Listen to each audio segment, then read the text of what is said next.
This episode of the Red Bull Rant is brought to you by the fine patrons that support us through patreon.com/Red Bull Rant. You can support us for the low price of $1 a month, and you can get exclusive content, including a monthly wrap-up for the New York Red Bulls. We want to send a special shout-out to our patrons who support us at $5 a month. That is our producer-level reward. Thank you to Jeremiah Dempster and William Martin. Now, on to the show. This is the Red Bull Rant podcast. If you aren't expecting adult language, why even bother listening?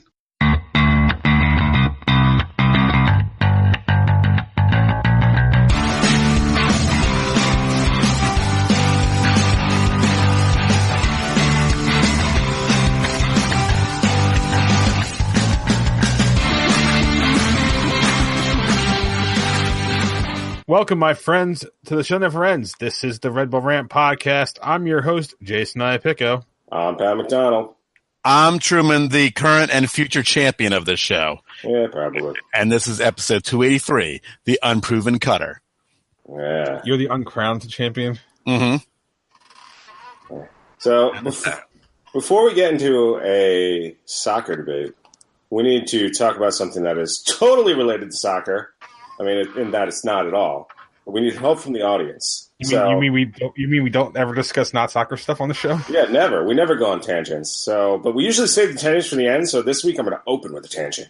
So here's my theory: if you're a guy who basically watches pretty much every Instagram story of a girl that you only kind of sort of know, you've pretty much ruined any chance of ever being considered a sexually viable candidate, correct? Yes, 100%. Yeah. Okay. Yeah, I think so. And I honestly, well, the answer is yes, but like I don't even have Instagram, so I don't know where this is going. Just want to put that out there. Oh, just putting that out there. That's the whole topic, and you know what it's about. We were talking about it before the show. Oh, I know. I'll phrase it. I know what it's about. I didn't know if there was anything deeper to this. Yeah. So. No, it's just that. I mean, it's basically, hey, if you at home, the audience, have a thought about this, please let us know, especially if you're a female, to confirm the fact. Confirm Pat's theory. Yeah. So what I will say is that there is a subreddit called Dating Over 30, and Instagram has been brought up there before, and people made it clear if you stalk somebody's Instagram, that's a very creepy thing. Yeah. Oh, yeah, there's no doubt. I mean, if you're like, hi, I'm watching a video again. Oh, can I go off on my tangent now and just go Do it. on my Twitter and retweet my post so I can ride around in the Empanada Mobile? Yeah. Come on, people. Help Truman ride the Empanada. How many retweets do you need to get there? A lot more. Well, it was 300 was what they asked for. How many are you at now? I'm at like 32. Come on, we have at least 100, 150 like consistent listeners to the show. I'm at 33. Listen, I pinned it on my account. You just go to it, you click on it, and you retweet it. Yeah, all you gotta do is hit retweet, people. And then I can ride around in that cool Brisas Jeep. Yeah. I mean, you all know you retweeted for that kid to get nuggets, and you didn't even know that kid. Yeah. You know Truman. Yeah. Don't you want to see me on that thing? You need me on that thing. Exactly. And more importantly, if you know what I'm talking about, you retweeted for Szechuan sauce, so come on. I retweeted so a kid could get free Devil season tickets for a year. Plus, think of it this way: you get him in there, Patreon content possible. Oh, there you go. There you go, patrons. So patrons, you now have a goal. Not that there's 300 of you, but there's like 5. You know what? I'll take it. But hey, 5 people tell 5 of their friends, tell 5 of their friends, and soon enough we have a Ponzi pyramid scheme to get you into the truck. So yep, I like it. It's a pyramid scheme of retweets. All right. So let's get to actual Red Bull stuff. Yes. Red Bulls hosted Toronto FC at home and did what everybody thought they were going to do when they won 2-0. Which honestly I thought looked a little dubious until they scored that first goal, but they at least pulled it out. So there's that. Let's do the tweets first. Truman, you got the tweets lined up? Tweet. Oh, that's right. I thought there was 2. I see one here because I go by what people reply to us on Twitter. but I can search again. But this one comes from Casey Jones, Grateful Shred 23, of course, longtime listener to the show. Pleased on the result. Not as confident about Supporter Shield. I feel the focus should be on building momentum into the playoffs. Agreed. Another Shield would be great, but if it doesn't come with a cup, it will likely feel like a waste. We all know how that feels. The slow first half starts are still concerning. Mm-hmm. Yep, you're right. That was the only tweet. I thought there was another one. We do have an email. Oh! It's a good thing I remember to check because I didn't think till just now. Jeremiah Dempster. It's been a while since he wrote in. Yep. He sometimes tweets at us instead. Rantastic.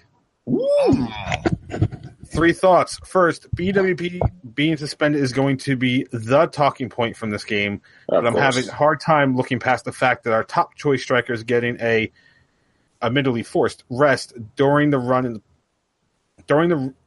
in towards the playoffs. I don't want him out either, and I'd love to beat Atlanta and win the Shield, but MLS Cup is the goal, right? Absolutely. Yes. We've won enough Shields. 2. 2. That's enough. I need more. Second, I'm fairly pro Armor still, but it was hilarious to me to hear Shep and Steve on the MSG broadcast acting as though bringing in Mouil and Etienne was a masterstroke, like Armis doesn't make those exact same subs in 80-90% of games. That said, was a great time for Etienne to get a goal for his confidence, knowing he'll probably be starting versus Atlanta. Third, Kaku has 5 goals, and all 5 are game winners. Mm-hmm. This begs the question, which is his more lovable quality, his clutch goals or ever-present smile?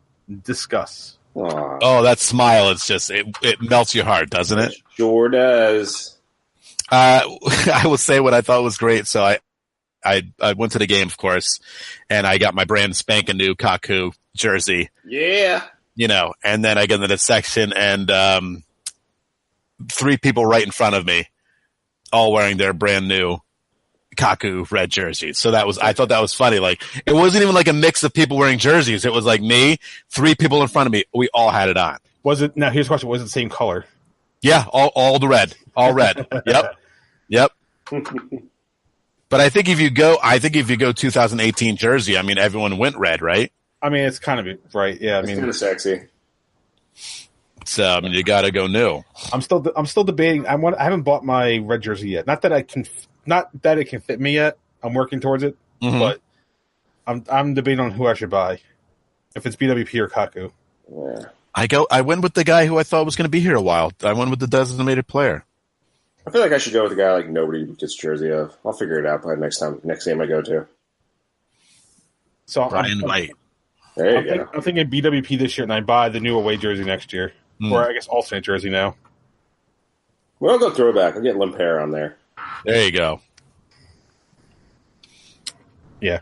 All right. So, likes and dislikes. Truman, you can go first. What did you dislike about this match? Well, I mean, or how about this? Let's save the BWP part because we know we're all going to talk about that. We'll put that in afterthoughts so we all get our thoughts in. Oh, geez. Well, I guess if you want to bring up slow start again, we can bring up slow start, but that just seems to be the way this team is playing now. Mm-hmm. It's not fast start Jesse ball anymore. It's slow start Chris Armas ball. But feel out the game ball. And this isn't even like throwing out a dislike because I'm going to say that the defense plays well enough. It doesn't matter if you start slow if they're playing well.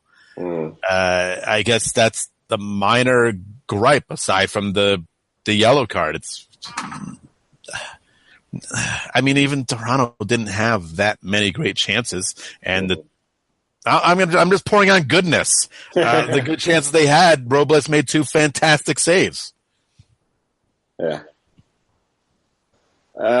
So we're not allowed to dislike the whole BWP. No. See, I assumed that we all disliked it. Yeah. And I figured we'll just make that part of the afterthoughts since we're all fine talking about it. All right. Unless you have really nothing else to talk about. Yeah, I guess I'm disappointed I missed the game. Or missed being able to go to the game. But it's because I hung out with family who I like, but still I kind of intended to go to this game and completely forgot, so... How about you dislike the start time? Yeah, there you go. Even though I always find that to be a funny complaint. Yeah. Why couldn't you have just kept it at 7, MLS? Gosh. Yeah, honestly, an argument about a Saturday game, 5 versus 7, doesn't make sense. If it was like a 1 o'clock game, then sure, but It's a good feeling we don't have any 1 o'clock games coming up. no, not at all. Not at all. That's fine. My dislike is going to be the fact that Robles had to make those saves again. Okay. Because Toronto is not a great team this year. They were without Giovinco. Mm-hmm. For some reason, I blanked out his name. And Michael Bradley was a defender in this game. Greatest defender of all time I saw in that game. Woof. I think he's been a defender all season, actually. They've been like that injured. But like all of that lines up, and it tells me that there shouldn't be defensive problems for us. Right? Because now you're taking offensive firepower off the field in Giovinco. You are pushing offensive firepower in Bradley back. It should have made the job easier for the defense, and yet we still gave up some shots that Robles had to make great saves on to keep it as a shutout.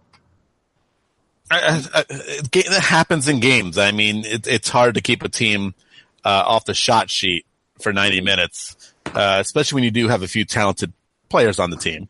No, I understand that, but I mean, in the context of what we talked about last week, where this team has gotten worse defensively, it just don't get me wrong, a shutout is good, but if there was like 1 or 2 doesn't have to try very hard saves, I would feel a little bit better. Mm-hmm. But those weren't the saves he made that are highlight worthy. Are not like those are save of the week candidate kind of things. Mm-hmm.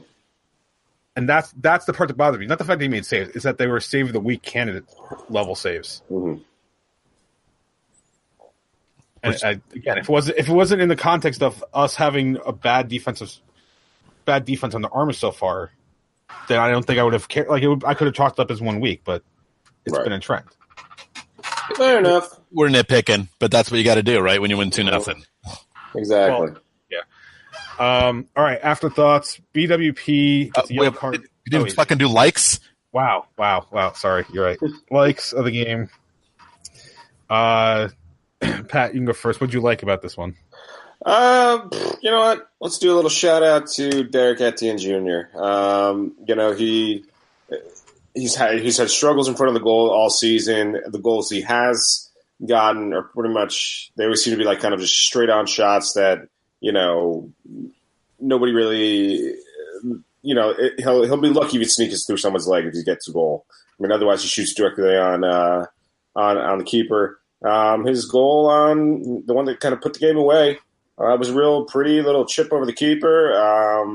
It's something you want to see out of the guy when you're hoping maybe one day he will be BWP's replacement. In fact, he probably will be this Saturday night or this Sunday afternoon. So, so kudos to him because he's had some struggles, and that was a much better than average goal for sure. Is there anything better than watching a defender fall backwards onto his butt?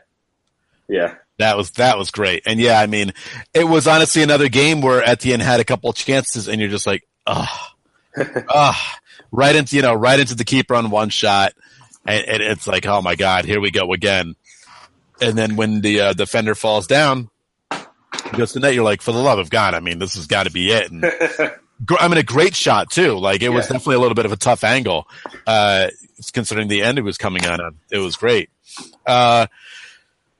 My like for this game, I would love to say the Kaku goal, but it was so ugly. But I'll take it. I'll take the ugly win because that's basically what this was. But again, on a night where Bradley Wright Phillips wasn't super sharp, I'm not going to get mad. He had a freaking hat trick the week before. Kaku was able to step in and just get a foot on the ball and just put it towards the net, and then Toronto pretty much kind of put it in themselves. In fact, I think that was Michael Bradley, the ball kind of deflected off of. Mm-hmm. And that was just the big weight off the back of the team. And I think they just kind of went into cruise control. Yeah, they gave up those couple good shots, but they get that first goal, and you can kind of see the confidence there. I mean, look, yeah, absolutely. I mean, yeah, it was an ugly shot, and I think I do kind of vaguely remember And when it happened, me kind of like, oh, it was such a bullshit goal. Like, and then I realized how stupid a mentality that was. Because goal poaching, hey, it's just as important as the finesse goals. So it doesn't matter how you get it in the net as long as you get it in the net, So, yeah, absolutely. I mean, it may not have looked pretty, but it gets the job done. Yep. I mean, a lot of BWP's goals are poaching, so it's not like... Yeah. My like of the game is... I mean, to me, there weren't many stand-up moments except for the 2 goals, so I'll just, I guess, go with the Kaku goal again, because as much as we looked slow, we looked a step off, in my opinion, that game. The Kaku goal was a dig down and get the job done thing. That's something that we needed in that game. Mm-hmm. Yep. And it's surprising that if we just want to jump into afterthoughts before the BWP card, is that they gave up 6 goals to 2 games beforehand, right? Yep. Yeah. Shutout. I know it's Toronto. I know it's Toronto short rest. I know it's Toronto without Gio, but defense did step up and play a pretty darn good game. So well, I mean, only one of us thought they'd get a shutout. Mm-hmm. Well, the last 2 teams that the Red Bulls faced scored. Oh, geez, I didn't realize how many that Toronto scored 50 goals this year so far. I was about to pull up a stat that said that Toronto was, a bad offensive team, and now they're. I think they had an awful defense this year. Yeah, they give up 57. So. Oft injured defense. Yeah. But here's a fun fact: Columbus Crew have 39 goals scored, and they sit 4th in the East right now. Amazing. There you go. Defense wins championships. It does. All right. So BWP? Yeah, let's get into it. Who wants to start? So yellow card for cursing he phrased as cursing at a ref because we don't know what he actually said. And if you listen to his post-game talk in front of the locker, I think he raises some very good points. He was getting hounded all game, wasn't getting calls, and specifically what happened was it looked like he had gotten fouled right before he started talking to the sideline official. Was upset, said something. He may have been warned before whatever he said, put him over the line. But that is when he got the yellow, and basically his argument came down to 2 different things. One, a curse shouldn't be enough to get me a yellow card. And 2, I'm tired of being a guy in this league that doesn't get the treatment that other people get. And I was going to say, on both counts, I can understand, but as a guy who used to umpire Little League Baseball and how to deal with shitty parents all the fucking time, trust me, you hearing curse words extendedly wears on you as a person. Yeah, absolutely. I mean, look, it's... Yeah, you definitely don't want to see somebody get thrown out for swearing. I mean, come on, we see it every game. People cursing, but he was warned. He kept it up, and he got the yellow card. And then after he got the yellow card, he very clearly mouthed, "Fuck you." So, it's one of those things. I mean, I can recall a friendly a few years ago. Josie out the door said "F you" or "Go fuck yourself," and he got a red card. So, it's. Look, it is in the rule book. It does happen every game. It's one of those things. It's like, I guess because it does, even though it's a rule, it doesn't get called often. So when it does, people lose their minds. But what are you going to do? I do think he makes a great point about him not getting calls that other players do, because there's 2 people in particular. One plays on Toronto but missed that game, and that's Giovinco. Mm-hmm. David Villa. Yeah. And is it because they're smaller players? I mean, Giovinco is definitely a little bit of a diver. Sorry, he just is. And Villa has a little bit of them too, and BWP's not. I mean, BWP it goes down every so often. But it's not a habit. Usually he just does the hands up and then the look around. Yeah. He doesn't do the jump up freak out. It's just the hands up. What happened? And one of those plays where he got taken down and there was really no call. He complained and it went to VAR and they sent the guy off in the NYCFC game. Right. So he's like, this really did happen. Yeah. Like something bad happened. I'm surprised he hasn't gotten fined yet because he pretty much says, I don't want to bash the refs. I'm going to bash the refs right now. Yeah. That they're not good. It's basically what he said. Well, no, I don't think he said I don't want to bet the refs. I think he said I don't want to name names. Right. But you know what? The overarching line and I think the words he said was I don't go down. Yeah. And I mean, I'm just telling because if you look at his play versus like other strikers, he does seem to go down less, or at least if he's going down, it's less obvious that he's embellishing / taking a dive. Mm-hmm. But I mean, if anybody remembers, like, this occurred to me. Do you remember what Dax McCarty said during the playoff series against New England, and how he was told that what the hell is the guy's name? Why am I blanking on his name? But he was told one of the New England Rev players was given treatment to keep him on the field by the referee. Supervillain Jermaine Jones. Yes, that's who it was. But McCarty was said the ref told him that he wasn't going to give Jones a card because he didn't want to alter the outcome. Although by not giving him a card, he was technically altering the outcome anyway. Right. So I mean, assuming that what Dax said is true, and I mean, for years people have always said that there's preferential treatment. It's not even just MLS. It's you see it in the NFL, you see it in basketball, you see it in baseball. It's human nature, right? Just to not. Did Michael Jordan ever dribble? No. I mean, going by the current right now, he didn't. Going by the current NBA, there's no such thing as traveling. So don't even think about that. That man was a ball palmer. I think the ball was just glued to his hand as they came down the court. But I mean, it is human nature to favor certain people over others. But he absolutely is a valid point. There's no reason he shouldn't be getting calls, especially the very obvious ones. Yeah. Well, he's been treated as a second-rate superstar in this league for how long now? New guy comes in, they love the new guy. BWP is just consistent year in and year out.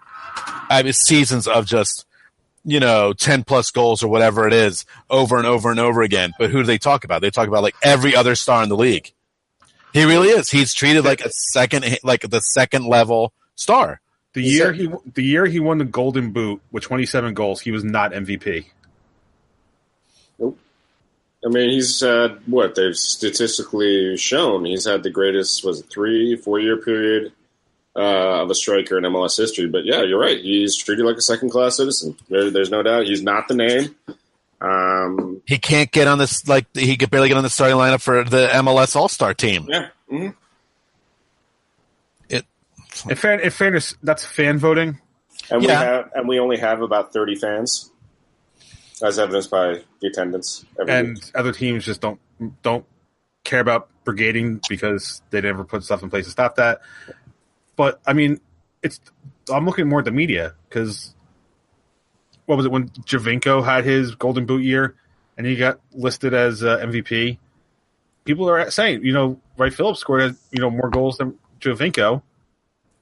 And they're trying to say, well, it's not just the goals. But the thing is, it's most valuable player. It doesn't matter what the other stats are. Right. Wright Phillips was literally the most valuable player on the Red Bulls that year. On the year that won, he with 27 goals. I think they won the Shield that year also. Fake news. All right. Anyway, any other afterthoughts? No, glad I was there. I felt like it was like 3 years since I went to a home game last. It's been more like 3 weeks. Stupid break. All right. Quick afterthought, and this is on ESPN Plus. Not that anybody is actually listening to this from ESPN Plus. I don't kid myself, but if anybody was, please redesign your UI to make it so much easier to find games. I shouldn't have to go through like 5 layers of on your Roku app to find the game. Right? Unbearable. Unbearable. I had to go to like browse Major League Soccer, like replays, and then like scroll over like for some reason, a game on Saturday, like I had to scroll over past like USL games. Like for some reason, it was in the wrong spot. I don't know why. Like it was weird trying to find it. Strange. All right. Prediction standings. Truman is still in first place. He got the 2-0 right. He is currently at 29 points. I am in second at 19. Pat is in third at 18. And mathematically, the only way for any of us to catch Truman is for him to not get anything right. Come on. You just have to predict one win for the rest of the season. At least get one right. All he needs is 3 wins, losses. All right, that's it. Fuck it. I'm just gonna crawl crazy for the rest of the season. It's time to go insane. Yeah. And unfortunately, at this point, and which means it'll only get better if he does depending on how he does, is Truman right now has the all-time record for this stuff that we're doing. On the Red Bulls, we're setting records. Records. So yeah. You guys realize that this is the best season in Red Bull's history, and they're not in first place? You know what this is? This is this year's Yankees-Red Sox. Yankees having this pretty great season. Yeah, Yankees are falling off. Despite what Yankees fans like you say, they're having a very good season. Oh, they're very good season, but they're not they've in recent weeks with the injuries, they've made it a bit more exciting. It needed to beat the wild card. Right, but it's just because the Red Sox are having they're amazing. Season. Yeah. We're dealing with that with Atlanta here. Aren't we like 1 point away from our best season? I think we still need one more point. Maybe, yeah. But we have the most wins, I think. I think we've already got the most wins in team history. I checked last night. Yeah, we either have the most or we're tied. I forget. But one other fun fact. Last year, Toronto FC set the single season record for points.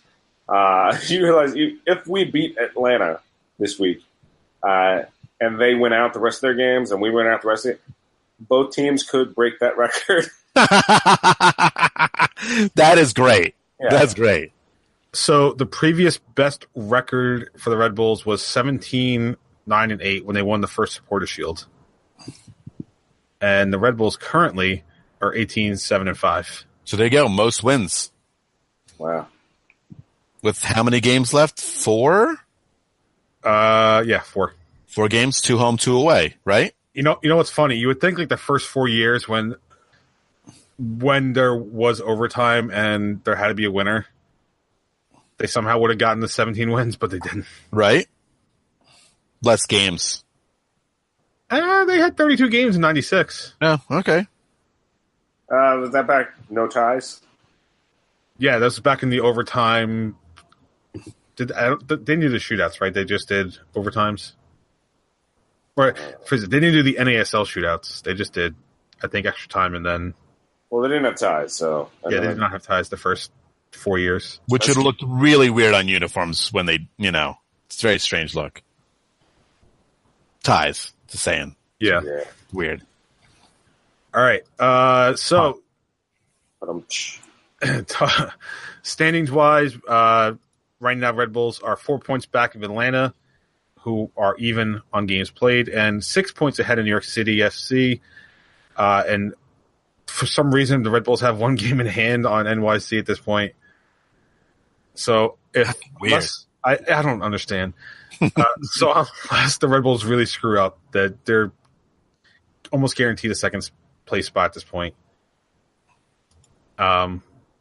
And so for the only 3 teams to clinch a playoff spot are Atlanta, New York, and New York. So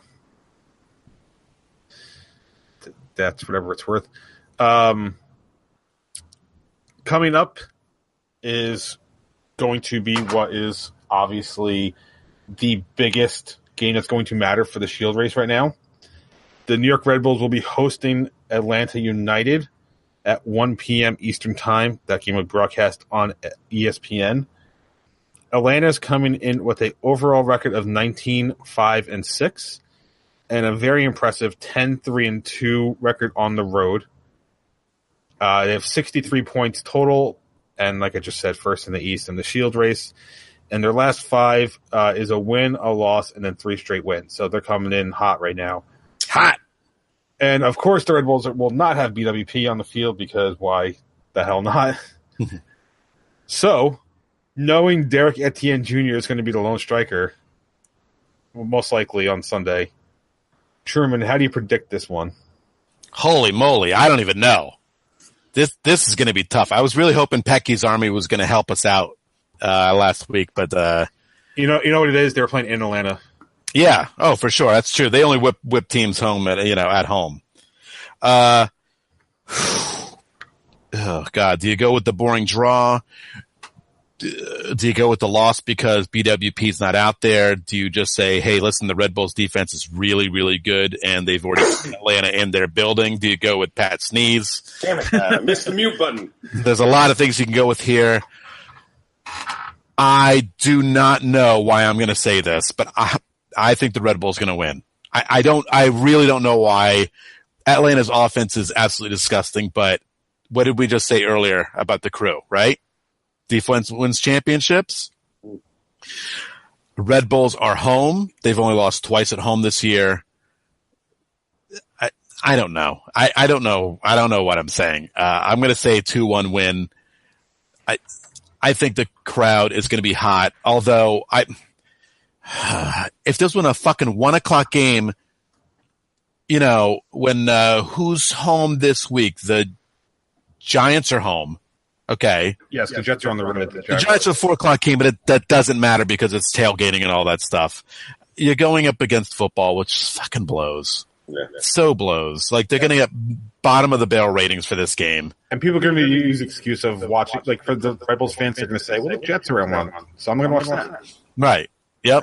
I really hope the crowd's going to be good. I know, again, Southward tickets are definitely coming and going fast. There's a big demand for them, which is usually a very good sign, again.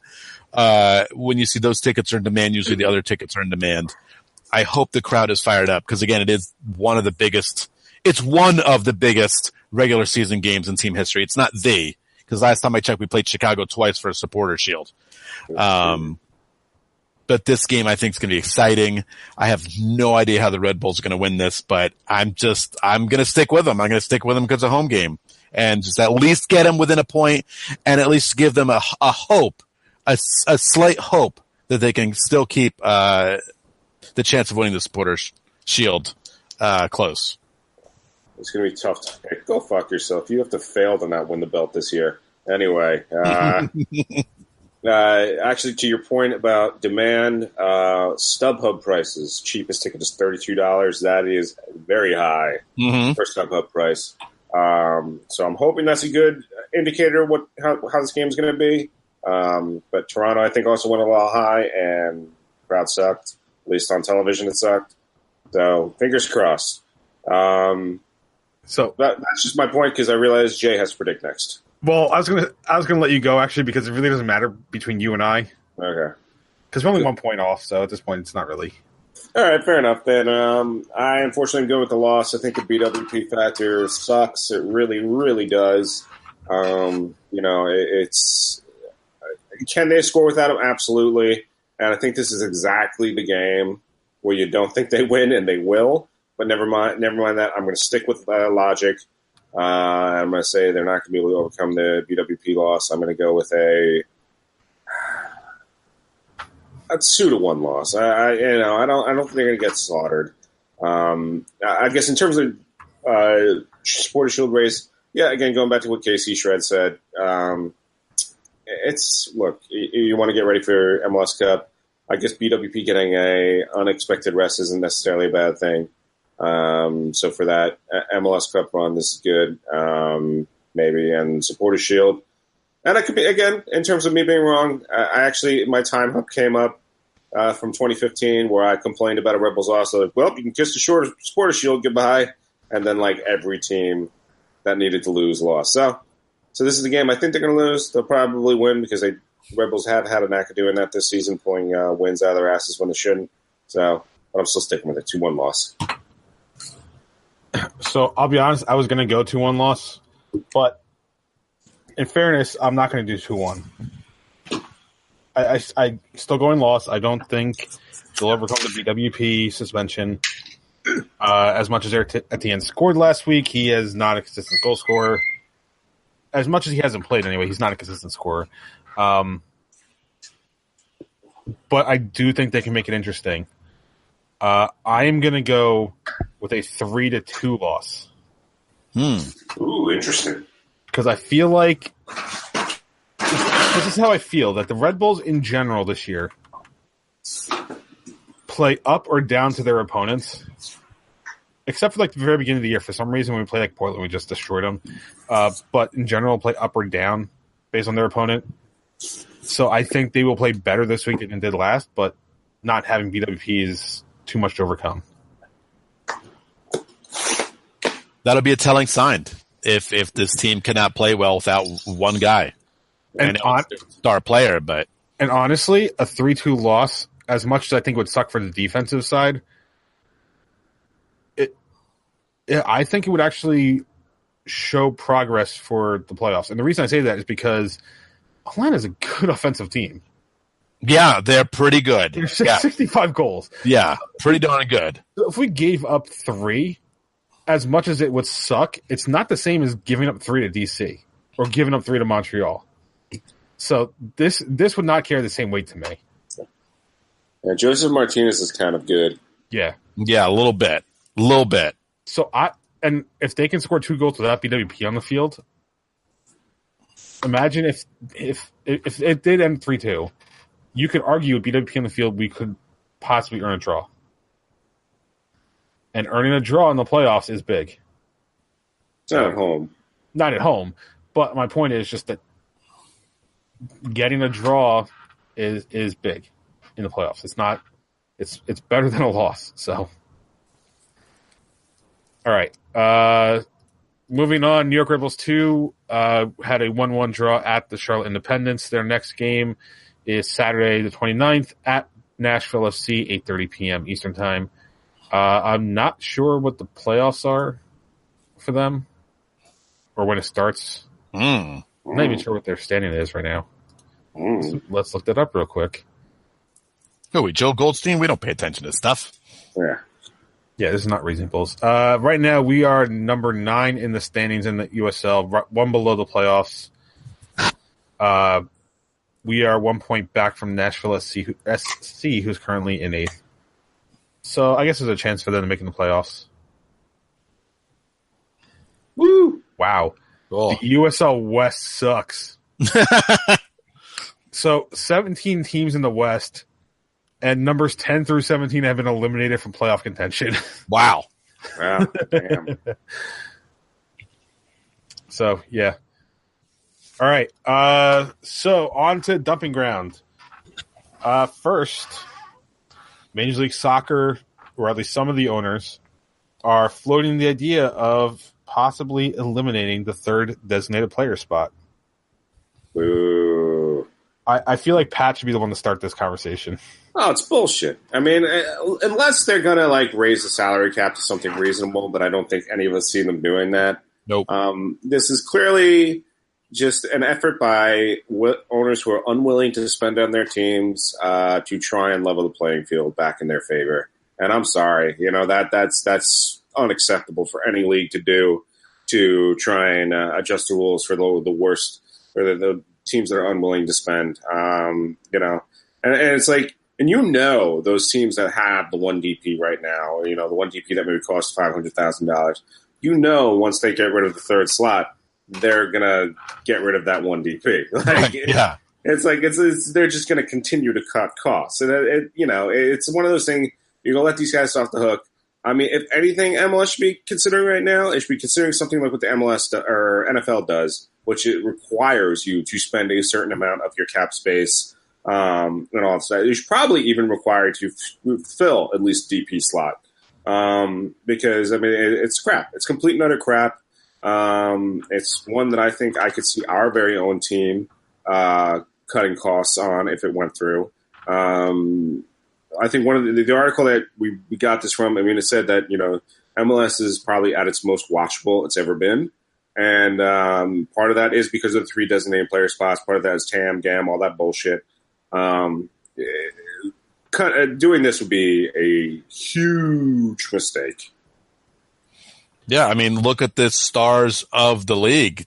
Mm-hmm. What would you say? 90% are DPs. Yeah, the guys they promote are the Zlatans, the Gios, the Villas, our second-rate superstar. Whoever Miami brings in. Yeah, Ronaldo. Yeah. So Ronaldo, that's driving ratings. It's certainly driving the advertising for the league. Mm-hmm. The guys they bring in. I'm sorry, I don't want to watch a league full of Milwaukee Brewers anymore. Yeah, right. Middling, cheap spending teams. Yeah. I don't want to see. I don't want to see Luke Sassano anywhere near a soccer field.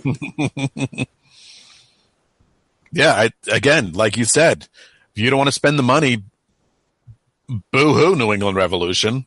Mm-hmm. I'm sorry. Yeah.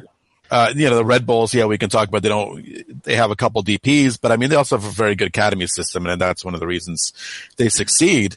But I mean, that's a rare case. The Red Bulls are a very rare case in this league. Right. Mm-hmm. Other teams just don't have those academy systems. Yeah. See, I mean, with the Red Bulls, you can argue, well, they're not spending money on DP, but that money's going at least elsewhere. Right. They do invest it into I think it's the best academy in the league by far. But yeah, sorry. Again, unless you're going to jack up the salary cap a whole lot, which, like Pat said, is not happening. It's not. Then I don't want to hear these teams complain either. It just doesn't make sense to me. I mean, so this is the funniest. I feel like this is the funniest thing in American, or one of the funniest things in American culture, right? Because we are a capitalist society, yet we do not treat sports as capitalism. Nope.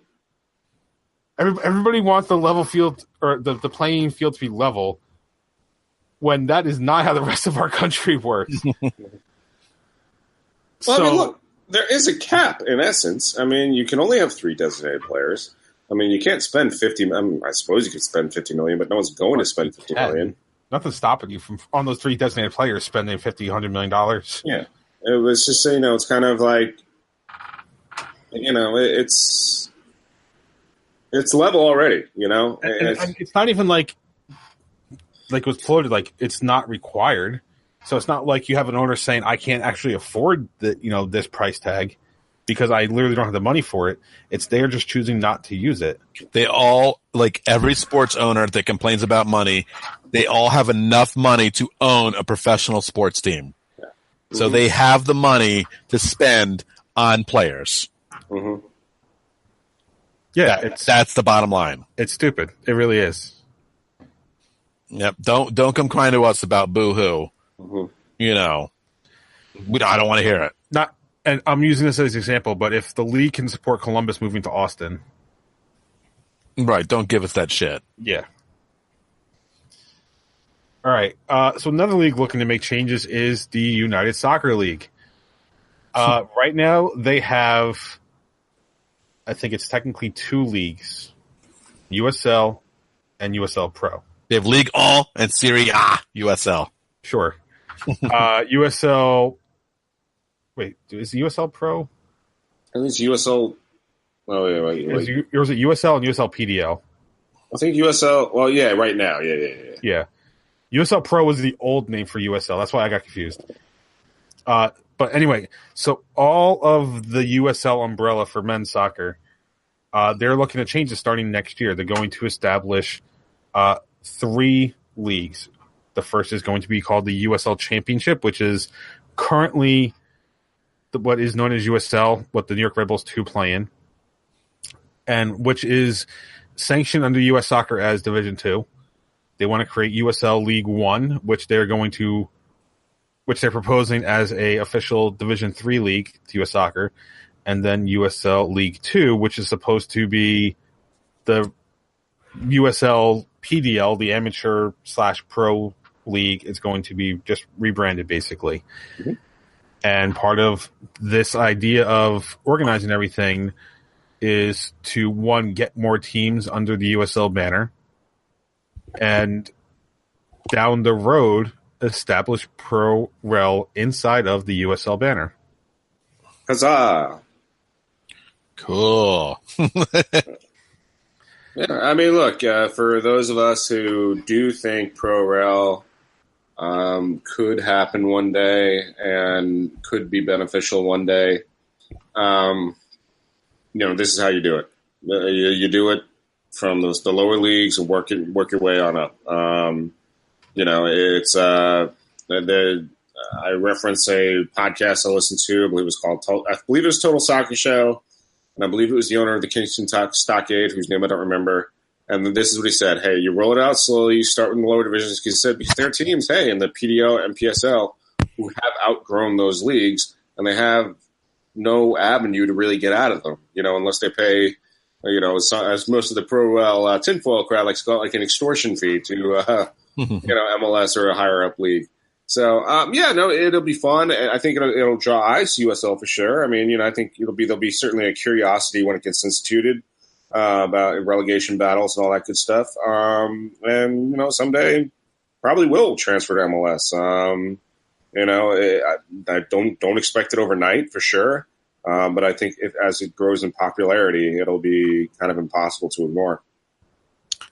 I don't know how much popularity it's going to get when the teams play in small towns, cities. Well, not necessarily. I mean, I think that in many ways this will weed them out. It'll also prove whether it can work in this country or not, won't it? Yeah. Mm-hmm. I mean, it would be cool if it's successful. It's just I don't know how successful it's going to be to like the mainstream soccer fans, like the mainstream MLS fans that might not really pay attention to lower divisions, because I think we're like the minority of soccer fans are paying attention to lower divisions. I mean, we already have to deal with Euro snobs that don't even pay attention to us. There's definitely MLS fans who don't pay attention to anything else. So, it'll be interesting how it works. I think it'll be fun there. Would it get up to Major League Soccer? I don't know. I really don't. I think Major League Soccer would just want to get all the teams that come up really well and go, oh, you guys have lots of fans? All right, well, yeah, we're just going to be Major League Soccer now. You're up here now. We need 48 teams in the league. Come on up. So the only way I think the experiment works is if USL gets US Soccer to basically say MLS is not allowed to poach teams for 5-10 years, whatever, like some set time period, right? Because then you force the experiment without influence of MLS. Now, honestly, if you are going to go through the experiment, that's the only way I think it makes sense. Because I think over 5 years you give your chance to see how it looks. You get to develop the rivalries that can, let's say, I don't know. I'm going to use Baltimore and Pittsburgh because close to Baltimore and Pittsburgh's natural rival for NFL. So let's say Baltimore and Pittsburgh are both in the league, right? Well, let's say they both are in the championship, but Pittsburgh gets put down next year. Well, now the rivalry doesn't get stale, so when it comes back, either in League One or the championship, maybe that rivalry has a little more heat than if it was a constant thing like MLS is. Like maybe that shows that it can work to a degree. Right, and then obviously if people stay and watch a team, that's really the main point of this. If people stay and watch a team in a lower division, that will prove it works. Right, because if a team gets relegated, then their fans go, well, fuck this shit, I'm not watching. I mean, it depends. I mean, you would think, why the hell would anybody watch USL to begin with now? And they have plenty of fervent fan bases. San Antonio, I don't know if they're still there, but I know they had a pretty big crowd. They used to get pretty good crowds. Sacramento Republic. Cincinnati, for that matter, and that got them obviously the notice of MLS. And I think, in terms of like it'll never happen in MLS. I think we just go back to the last story we talked about in the Stumping Ground.